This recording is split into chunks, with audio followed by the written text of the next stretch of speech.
Bonjour, voici notre dernière étape, la quatrième, dans la rédaction de votre déclaration d'intention indispensable à votre mariage. Nous abordons une question délicate qui est la question de la foi. Pourtant, il faut bien l'aborder parce que ce que vous avez fait jusqu'à présent, la liberté, la fidélité, la fécondité, cela, vous pouvez vous y engager même dans un mariage civil. Mais dans un mariage religieux, sa spécificité, c'est de s'engager devant Dieu. Alors quel Dieu? Voilà.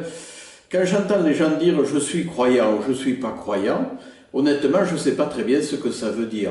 Parce que moi, quand j'entends certaines personnes me parler de Dieu, d'un Dieu par exemple magique qui devrait résoudre tous les problèmes du monde, je me dis mais moi je ne crois pas en ce Dieu-là, je ne suis pas croyant en ce Dieu-là.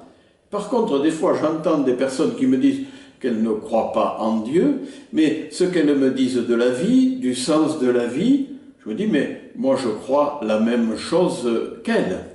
Alors vous voyez, il ne suffit pas de dire « je suis croyant » ou « je ne suis pas croyant », ça ne veut pas dire grand-chose, c'est surtout de se dire « mais en quoi est-ce que je mets ma foi ? En quoi est-ce que je mets ma confiance ?» Puisque foi et confiance, c'est la même chose. Alors, ce n'est pas facile, et ce n'est pas facile particulièrement aujourd'hui, parce que ces questions-là, qui sont pourtant des questions fondamentales, on les laisse un peu tomber, notre monde les laisse un peu tomber. C'est bien dommage, parce que si la vie n'a pas de sens, si les choses sont absurdes, si notre vie ne mène à rien, pourquoi s'engager dans le mariage? C'est de la folie. Pourquoi mettre au monde des enfants? C'est de la folie. Il faut bien trouver que la vie est bonne, que la vie a un sens pour pouvoir s'engager dans cette vie. Eh bien voilà, c'est cela l'enjeu. Je vais vous aider, j'espère.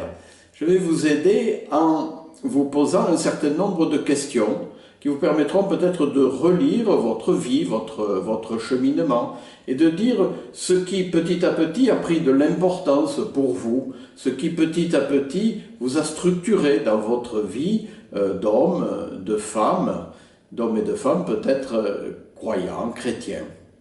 Et puis, quand vous aurez répondu à ces questions, je vous invite à m'envoyer les réponses, à ne pas rédiger le texte, ça me paraît un peu trop délicat. Vous m'envoyez vos réponses et moi, à partir de vos réponses, je vous proposerai un texte. C'est moi qui vous proposerai la rédaction de la quatrième partie de la déclaration d'intention. Évidemment, vous serez tout à fait libre de modifier mon texte, de l'accepter ou de le refuser.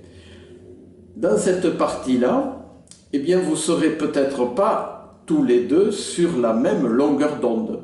Autant j'espère que vous l'êtes sur la liberté, la fidélité et la fécondité, autant sur la foi, vous pouvez avoir des histoires différentes, des points de vue différents, et donc cette quatrième partie peut être différente pour l'homme et pour la femme en fonction de convictions de chacun.